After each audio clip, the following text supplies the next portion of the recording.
¿Qué pasa cuando quienes inician una guerra llaman a Dios para justificarla? Estamos hablando de la sacralización del conflicto. Cuando una guerra deja de justificarse en términos de interés nacional, equilibrio de poder o disuasión estratégica y por el contrario pasa a enmarcarse como mandato divino, cambia por completo su sentido y consecuencias. En el caso de Benjamín Netanyahu, su retórica en ciertos momentos ha recurrido a referencias del Antiguo Testamento para reforzar un discurso de destino histórico del pueblo judío. Hizo referencia a la lucha entre el bien y el mal. Esto no es nuevo, forma parte de una tradición política israelí donde la identidad nacional en sectores específicos se entrelaza con la memoria bíblica. Sin embargo, cuando ese recurso se intensifica en contexto de guerra, desplaza el conflicto del terreno de lo negociable al de lo existencial. Del lado iraní, bajo el liderazgo de, por ejemplo, Ali Khamenei o ahora Mojtaba, el uso de categorías religiosas como el martirio, Shahada y las fatuas introduce un marco donde la muerte no es solo un costo, sino una herramienta de legitimación moral. La brillante operación de nuestras Fuerzas Armadas iraníes en las 2 y 3 noches anteriores fue un trabajo completamente legal y legítimo. Esto reduce los incentivos para la contención porque el sacrificio se convierte en virtud política, no en fracaso estratégico. En Estados Unidos, por su parte, la figura de Donald Trump ha estado acompañada por sectores evangelistas. I pray for your grace and protection over our troops and all of our men and women serving in our armed forces.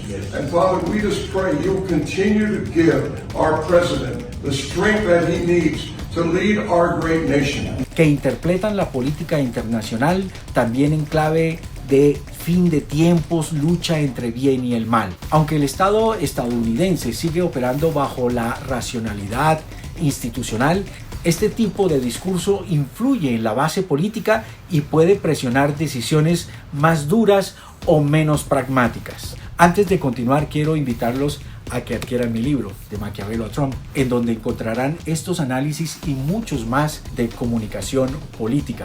Recuerden, en Busca Libre y Google Play también lo pueden adquirir o en Amazon si lo desean. Continuando con nuestro análisis, pues tenemos que decir que cuando ese lenguaje religioso fundamentalista se activa en el caso de Donald Trump, el efecto más relevante no es teológico, sino político.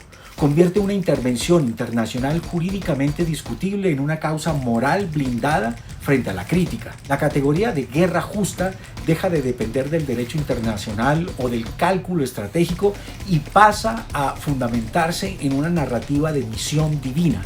Es el mito gringo del destino manifiesto, pero ahora desde la Biblia. En ese marco, cuestionar la guerra ya no es un desacuerdo político, sino una forma de herejía o deslealtad moral. El resultado es una reducción drástica del espacio deliberativo. El Congreso, la opinión pública y los aliados quedan subordinados a un clima emocional donde la duda es castigada y la escalada encuentra legitimación casi automática. En el caso de Benjamín Netanyahu y Ali Mojtaba, la sacralización opera en dos direcciones complementarias y peligrosas. Por un lado, permite justificar lo injustificable al inscribir la violencia en un relato de supervivencia histórica o mandato divino, diluyendo los límites éticos y jurídicos bajo la idea de un enemigo absoluto. Por otro, en Irán, convierte la resistencia en una lógica de sacrificio permanente en el martirio, que no solo prolonga la guerra, sino que también refuerza la cohesión interna del régimen teocrático. Morir deja de ser una pérdida y pasa por cuenta del acto bíblico a ser un acto de validación del sistema.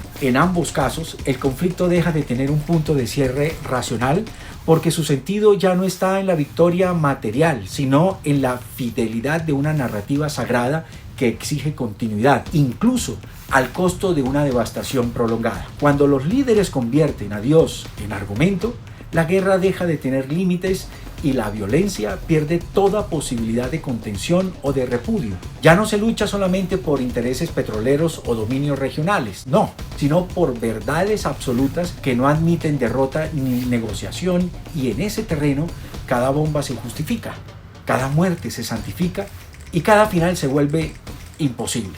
Síganme en mi cuenta @exetina para más análisis como este. Seguimos.